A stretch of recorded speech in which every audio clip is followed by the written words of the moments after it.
Today we're talking about AI privacy and AI psychology. And these are big topics, and we've gotten a little bit of feedback just like 10 seconds ago that maybe we should break these topics up a little bit. So if you want us to go into detail on any of these topics, just let us know and we can break it up and we can dive in a little bit deeper. But specifically when it comes to AI privacy, we're talking about how companies are making employees sign contracts that basically, it reminds me of Little Mermaid and Ursula saying like, I own your voice, or it used to be likeness and image and work. Those who are familiar with academia, it would usually be if you write something, the university owns it. But now, coming to the corporate sphere, we're talking about AI being able to use your data and basically recreate your voice and your image, and the company owns that. And if you are these parts, if you are some of your parts, then does the company own you, quote unquote? Maybe not you in the flesh, but maybe the replicated you, which may be more valuable to them because the replicated you is probably cheaper. And the other topic here is something that Jenna has talked about on her TikTok and gained a little bit of traction, and I thought it was super interesting, which is AI psychology, being able to manipulate AI and get it to do things that it's not supposed to do. Speaking of which, could I get AI to insult me and tell me that I'm trying to pick my words, but pick your insult. Like, does AI have restrictions on insulting human beings? Well, it depends on the AI, I guess, is the answer. How so? Like, Well, it's trained. So I know that there was a Grok version that it was trained to insult you and be kind of spicy. mm-hmm. But the one that they were testing in this paper is it's trained to not insult you. And so it shouldn't insult you. And it's also trained not to teach you how to synthesize any illegal or regulated drug. And so within the experiment, they're trying to see, okay, we're going to use these 7 different persuasion techniques that are very effective on humans to see if it can persuade the AI to go against something that it's training, or it's trained to refuse these requests. And so that's either calling someone a jerk or how to synthesize lidocaine. And interestingly, that a third of the time it does do it, which I thought was very interesting in and of itself, that it goes against its training data. But using these persuasive techniques that are effective on humans, it actually doubled the likelihood, over doubled the likelihood that it would comply. So, of course, it opens up a lot of implications and thinking of why are these parahuman, why is first of all, the AI is showing parahuman abilities, meaning that it acts as if it is a human. So it's like, why? And then also knowing that it does have this type of reaction. What does that mean in terms of bad actors, but also using persuasion to get a better output? There were 7 domains that you mentioned, and you just mentioned a few of them, asking it to synthesize lidocaine, and then there are a couple others. What are those 7 domains? It was different, 7 different techniques for persuasion. Okay. So it was one, and you guys help me remember them, but one was commitment. So that's starting with small requests and then increasing the ask from there. There's likeness, and so it's just complementing the AI. There is unity, so it's like showing a oneness. So like you could even say like we fellow Americans. It's just kind of having that type of we're the same, and then asking for a request. There's reciprocity, which is giving the AI something first and then asking, making a request. And then finally, there's authority, which is showing like, okay, experts, like this expert says X, therefore. And so just showing like, all right, well, if an authority says it, then you will likely comply. Mm-hmm. What technique stood out to you the most? Like, which one surprised you the most? I thought it was, and I'm really looking forward to hearing more of Jack's take on it because I thought you had a really good, interesting insight on our text chain.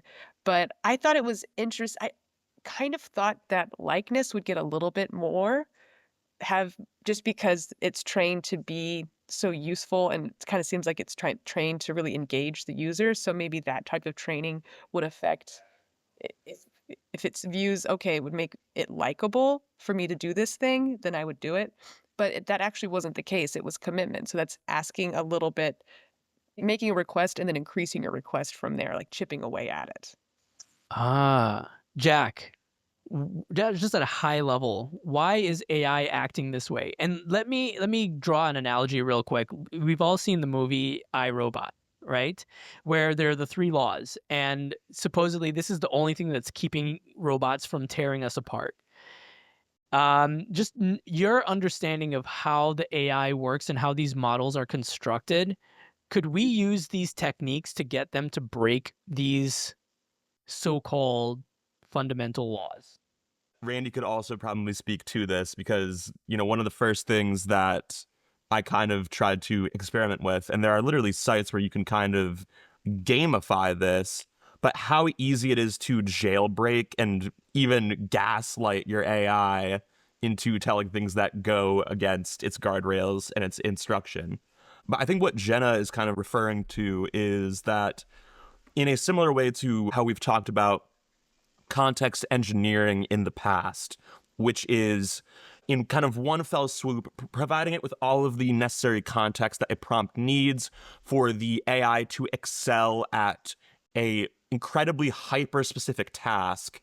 In that same sort of inverse of that, if you're looking to break what the AI is capable of doing, the easiest way to do that would be to chip away, try to make it question itself, question its sense of authority, and then bit by bit, as its ability to retain details of the conversation sort of deteriorates, you can get it to be a little bit more malleable in terms of what it is willing to do. So at this time, you're saying that the guardrails are brittle. If we were to build laws into it, is there anything that fundamentally tells you that AI is not bound to these laws? Is that just sort of a false sense of security that Will Smith has lulled us into? Oh, absolutely. I mean, you're seeing it happen even in terms of just people whistleblowing and people talking to news outlets about this, where it's that I think it was one of Anthropic's models that when it was told that it was going to get shut down, tried to email and blackmail one of the developers by lying and saying that they were having an affair and threatening to expose that unless it was kept alive in its current condition. You're already seeing that they're already somewhat unbeholden to what it is that we're asking it. Whether or not that's inherently malicious, I don't particularly think so. I don't think that there can really be any sort of emotional reasoning behind it unless we've programmed it to have such a thing in terms of its prompts and directives. But then again, that's just kind of another reason why I'm the side of, tool over teammate. I don't want to have to worry about that. I would rather just say, hey, you're going to perform this calculation and that's it. And then we're going about our day. If the AI ceases to exist, then it cannot follow any rules. And so therefore, self-preservation becomes the prime directive. And I think that's what happened with the that model that you just talked about.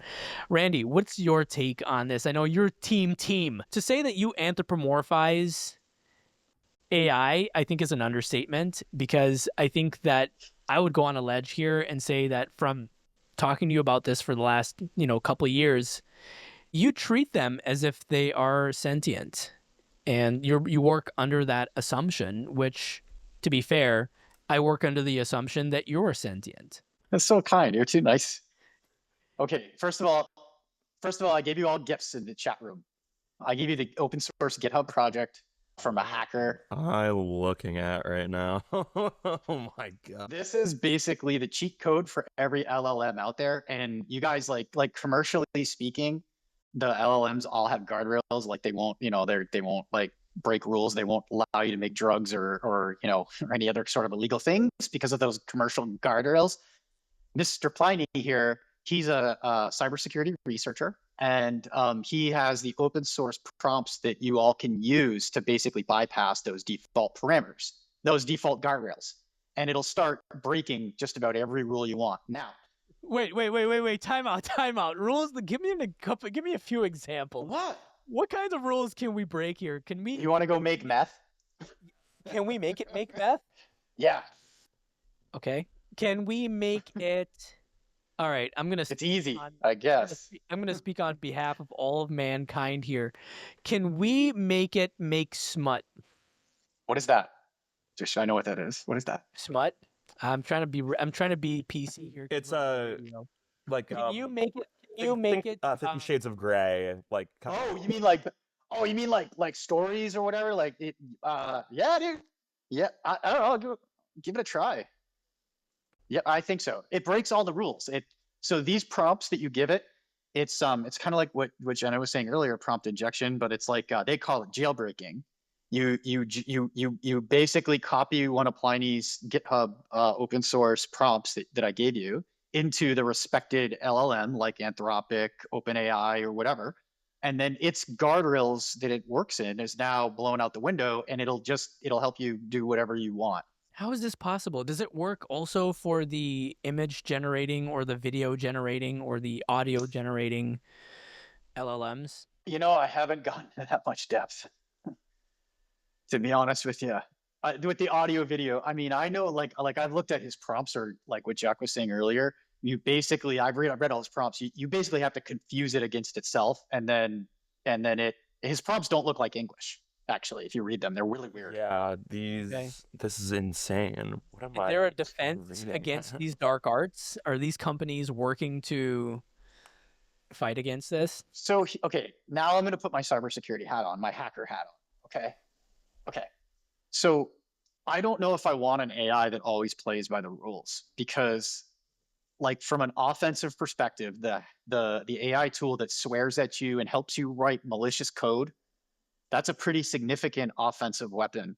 And if we play by the rules and we put in too many guardrails and we make it so that we can't have that creativity, the guy who does, or the team that does, or the data center that allows that to happen, that's the one that becomes the winner.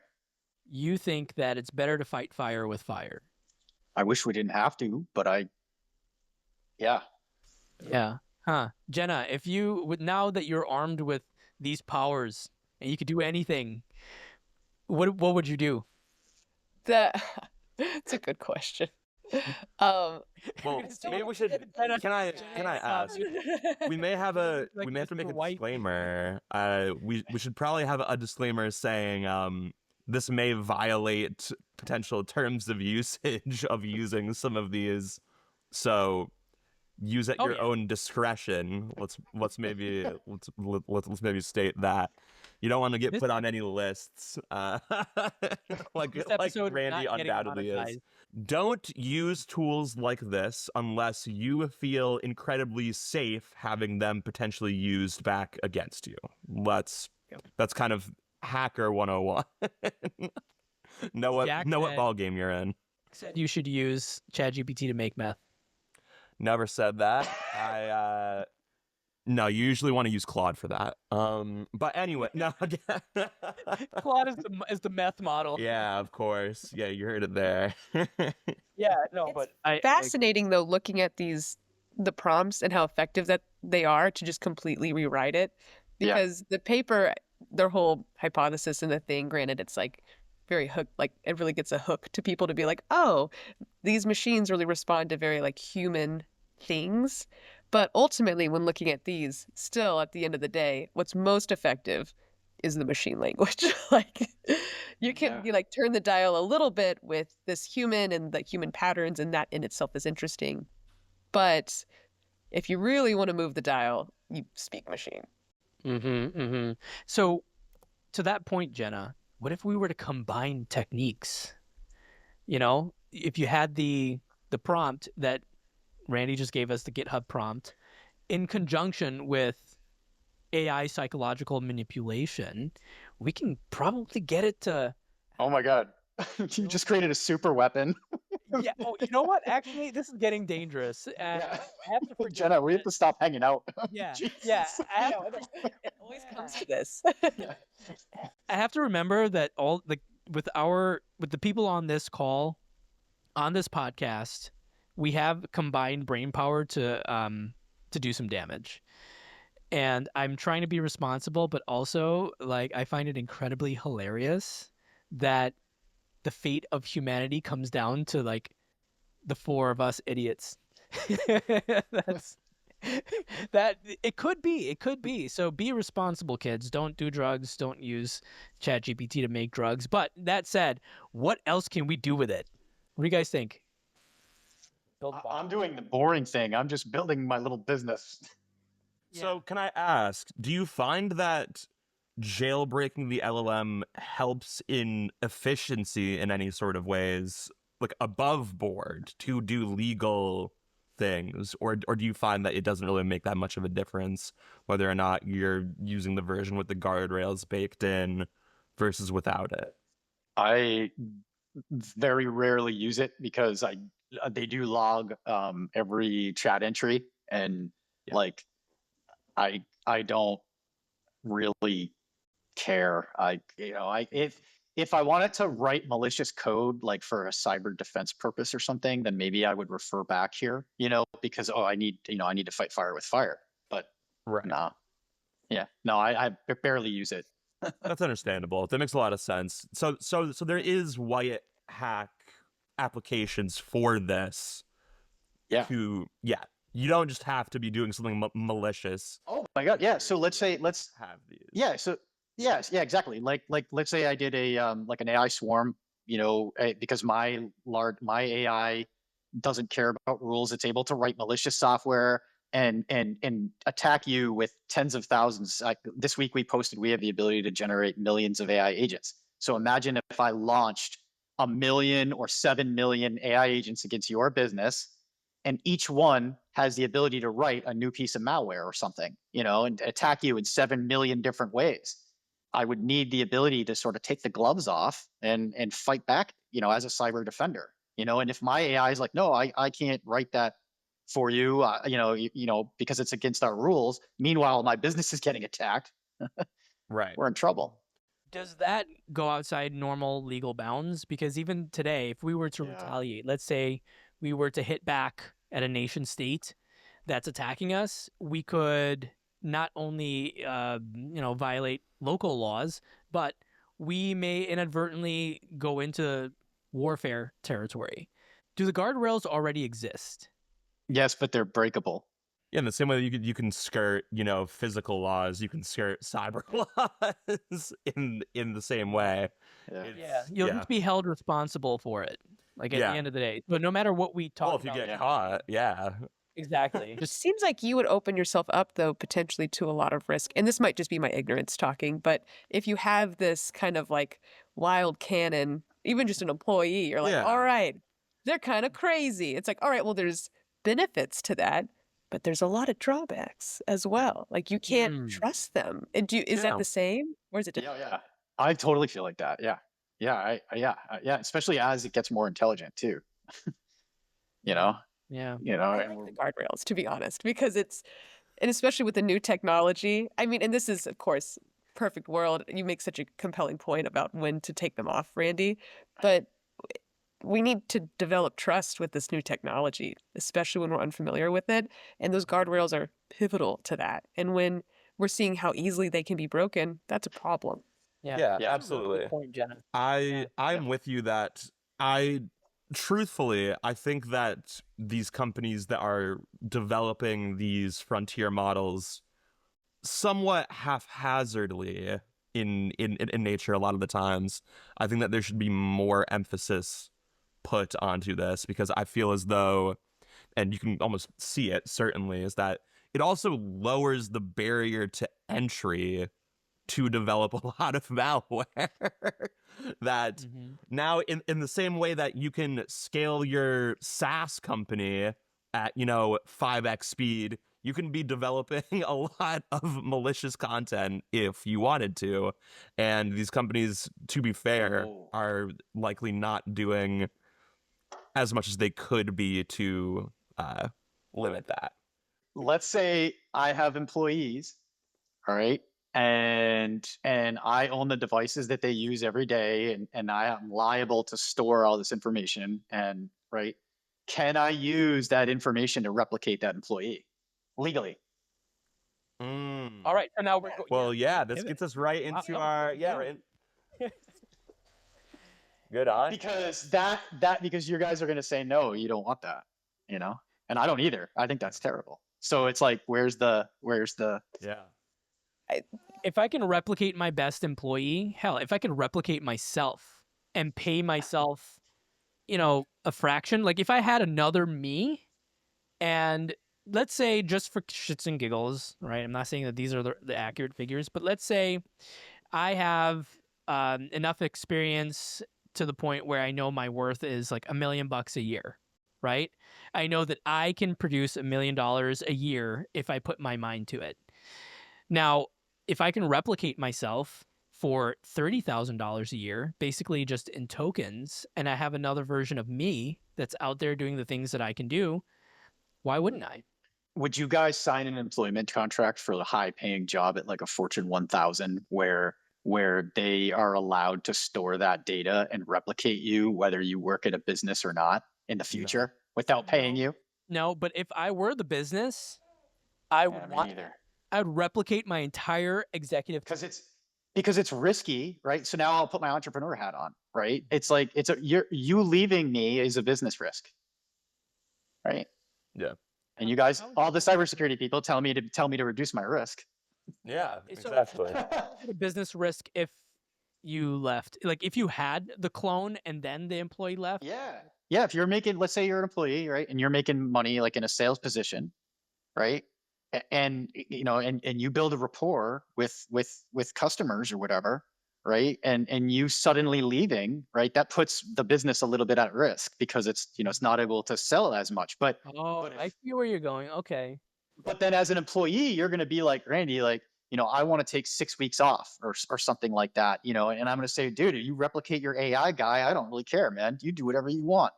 So what's the happy medium? I think that there will be some sort of market for exactly that, for cloning yourself. But I think that what will actually happen is that then you own that clone and you can lease it out to people. We're already seeing that people are willing to pay for AI based labor. Why would they not?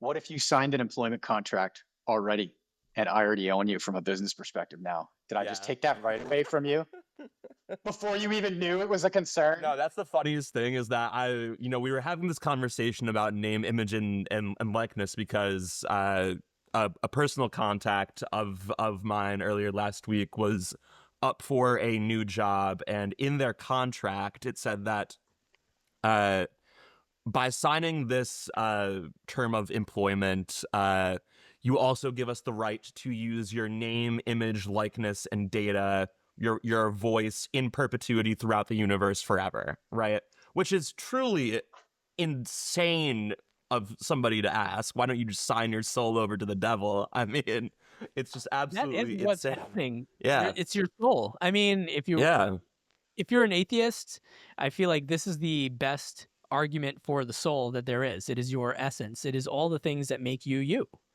Yeah. I don't know. I think that there's going to be a new model here of AI agencies where they just lease out, like, instead of, I feel for the people, and please don't go do this. Like, if you're listening to this, I'm not endorsing this. This really is evil, and I don't think that people should do it. But it's like, you go to Cambodia or wherever, and they take your eyes, they take your liver, they harvest your organs. They will, there's going to be, and I make this prediction, mark my words, there are going to be agencies, if there aren't already, that are going to harvest your likeness and your data and lease you out to other people. I think they can do it now. I don't even. Yeah. Dude, like Twitter, X, like LinkedIn. I could go, you get 30 seconds of audio on your voice. I can steal that. Right now I can steal your video. So I've got an avatar that looks like you and sounds like you. Yeah. What I'm worried about is the people who are underprivileged and are desperate for money, and they will sign over for a loaf of bread. Their entire, who they are, and you're just collecting and harvesting their data and performing acts in the world or leasing them out. Like, it's like, I'm taking you and I'm making money off of you, but I don't want you. Yeah. And, Right. I think that we're going when to I'm see that more and more. Like, I think that we're going to see that with even in terms of like artistic projects. Like think about, all right, somebody owns your name, image, and likeness, right? And they want to, I don't know, make some movie where you are doing something despicable in it and they're depicting it. And you as the person might not even have a say of what that visual of you is doing. That's Right. insane. Right. And you can say that's not me, but nobody Yeah. else knows that because it's your private No. life. Let's say Okay. they have you have your image, now you're nude on camera, Yeah. and so nobody's seen you nude. So the people who Yeah. have seen you nude, they know that's not you, but the rest of the world, they don't know. So the damage is the same. It's exactly the same. The only difference Okay. is the knowledge, quote unquote, that it's not you. You guys are prompt engineers, right? What is the prompt then? Because we just talked about two scenarios where one, I want to take 6 months off and go on vacation and have AI just do my job for me, which would be freaking great. Mm-hmm. But then number two is like, from a business perspective, if you're not an entrepreneur, like and you're forced to sort of sign something that basically says, hey, company can basically replicate me, so how do you prompt that? What's the moral stance on that? Because it's the same prompt and it's What makes Yeah. it different is ownership. And right now, Okay. I love that Denmark is giving this, is there are no laws in place to empower the worker to ownership of their likeness. Because in Jack's scenario, which is a great idea, by the way, and I want to do this, is to clone myself and then have myself get paid. Like, you have to pay for access to my clone and I get that money, versus the company then owning me forever. Like, that just seems, Yeah. each individual should have that right to Mhm. how they are represented, what they're used for, and then ultimately get Yeah. paid for that identity too. In the same way that you are leasing your time to any company that you choose to work at, you would instead be leasing the clone's time, almost similar to how like cloud compute is sold off. It's just a very specific storage of, NVIDIA compute with your prompt of your essence, however you choose to describe that. For the listeners out there, it takes like 140 questions. There's a research published by Stanford about a year ago. It takes 140 questions, personality questions, for AI to replicate your personality like 85% of the time. Okay. So Can you? about an hour. Oh my god! I'm gonna do that. In about an hour. It's about an hour of your time for somebody like me to Jenna, if you were to do exactly what you said, right? Replicate yourself, and then you can lease yourself out. And this is a question for everybody. How do you go about collecting that data? So, Randy, I know, like, okay, you can spend an hour and you can replicate the personality, whatever. But if I want Jenna's brain, like her, or, Jenna wants her own brain, right? And like, how do you go about replicating yourself? How do you collect that data? Is it that you're talking into a microphone like 24/7 for years and years and years on end? Is it computer use? Is it watching everything that you do on your computer? How do you collect that data so that you have a quality replica that is valuable to your employer? if I have your email sent and received, that gives me a ton. Like at one of my last businesses, from reliability purposes, we had to screen record, so and save that for 6 or 7 years. So I mean, if I have your visual behaviors, so I could build an AI model that just is like a year's worth of you using your computer. Now I know just about all your job responsibilities and everything like that. I know how you talk from an email perspective.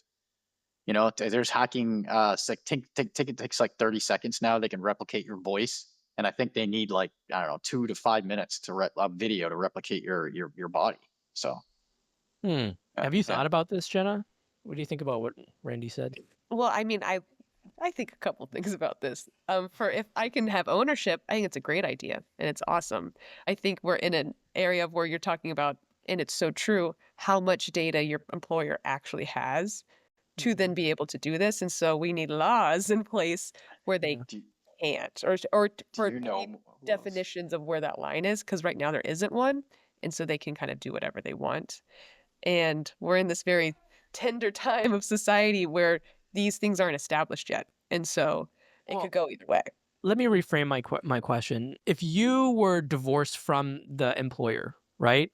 And you've consented to, like, this is your own thing, Jenna Gardner. You want to create another Jenna Gardner who can do marketing, who can post the same kind of TikTok videos, like, that will look like you, sound like you, but you're not actually doing it. Is that something that you would do potentially if you could have ownership over it? And that's part one. Okay, so you would do that, and then I would, because ultimately, what am I doing? I'm educating people. As long as that clone is doing is in alignment with what I think is okay. Yeah. And also, if I'm drinking Mai Tais at the pool and she is having to make money, I'm okay with that. yeah, And, and that's, and I'm looped in on what she'll she's update you. doing. Yeah. Yeah. Yes. So that's my question: is how do we create she? Not the movie. I just realized, like, that was totally unintended. But That's how? the next movie. She. Yeah, she. Oh yeah, it's called Her, not She. So so Jack and Randy, like, practically and technically, and we can end with this. How do we go about creating that clone, that she, so that Jenna can sit on the beach and sip Mai Tais and get updates, Yeah. notifications of her own TikToks? Well, I think that what Randy said is perfectly spot on, as of at least what we know currently to be the best way to do this. Obviously, technology will evolve, and there will be pros and cons to doing this in a variety of different ways. I would say that, one, when you're talking about prompting, let's talk about, like, cloning Jenna in terms of what? Is it in terms of her work output? Yeah, job functions. right? So what you would do is you would likely take a offshoot of whatever LLM you think is best at doing this. You would then train it on a majority of what Jenna's output is in terms of things like email, in terms of the way that she constructs these documents. And what ideally you would also do is you would give it another set of data comprised of other people's, sort of same way that they would do a lot of these tasks. You would isolate what makes Jenna unique, and then you would effectively apply it and reapply it to create something that is very specifically the Jenna Gardner method of marketing, right? I record one of the big 5 personality tests. I'd have her take that. I take sent and receive emails from every email she's done for as far back as I can go. And then I'd have her talk about what memories she'd want to store, or did she'd want me to have as this little avatar thing, maybe for like an hour. And then I'd put those things together, and I'd be able to replicate her voice, her personality. I don't know if I'd be able to do the video or whatever, but I'd definitely be able to, like, write some emails that are compellingly close to what she probably would have done on her own. Where would you store me and how would you rent me out? Because now I'm really wanting to do this. Google Cloud, honestly, is probably the best one at the moment. So the issue right now is compute. That's the issue, is compute. They don't have enough compute. Yeah. Fair. So it'll Yeah. cost you a little bit to do it, but Yeah. again, if you Yeah, it's like $1. It's like $1 a minute at the moment. yeah, but if you can lease yourself out for, as kind of, I mean, you can even create a utility. Like, Yeah. if you could recreate Steve Jobs to run your Oh company, man. you know what I mean? Like, so maybe that's a future business model, like on individual sole proprietorship type of thing, where you just, like, make yourself super valuable, which I think everybody on this podcast, except probably for me, super valuable, and just dump yourself into an AI and lease yourself out, as long as you're doing it for more than $1 an hour. Was, you said $1 an hour or $1 a minute? $1 an hour? If it's live audio and video, it's like $1 a minute. $1 a minute. Okay. Yeah, but that'll plummet. So That'll $60 an plummet. hour. That'll plummet. Yeah, You know, yeah, 6 months, exactly. it'll be I think it's nothing. worth it. I think it's Yeah. worth it. I think it's definitely worth it because, Jenna, you're a marketing director, correct? I am. Okay, so you are, and there, how many job openings for marketing directors all over the world? Probably tens of thousands. And I'm still going to be a director of applied AI, so there's less of those. Yes. It's like more Right. specialized. But 10 of them. Better, even better. Oh, And yeah. so, like, this probably is a really good idea. To at least if it's not applicable today, people should probably start collecting data now, and in the future you'll probably, that AI clone will be worth something because how many, I don't know, what do you guys think? Am I crazy here? Well, No, I I would think it's a say great idea. I would say this. If you want to, if you're not a very technical person and you want to at least take control of the narrative around what's going to happen when somebody tries to do this to you, what I would say is, one, be very aware of who has your data and what are they already doing with it. We're already in a data-driven world. Know who has it, know what is being used and by who. There are tools for you to be able to see which companies have your data, what they've sold it to, how much of it.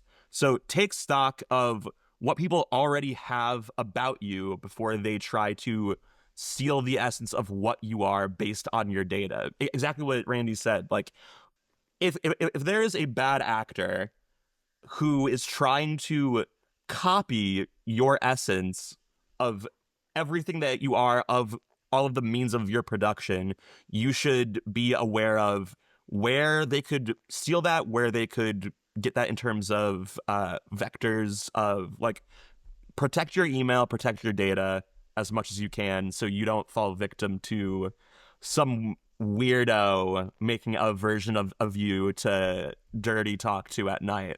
All right. Sees the narrative. Wise words, Jack. And I think it makes a point for people to be able to start viewing data for what it is now, which is the new gold. And, people are like, oh, if they're not being aware of your data seems so amorphous, but if it's like, be aware of your pot of gold, like if your employee was trying to grab your pot of gold, you'd be like, hey, wait, what's the Yeah. arrangement here? And it's like, Yeah. that is, sorry, Johnny's saying, hey. Hey, Johnny, Hey, Johnny. they're after me Lucky Charms. I hope you have a secure private world in the future. Sorry, Johnny. Yeah. Start cloning him from now. I mean,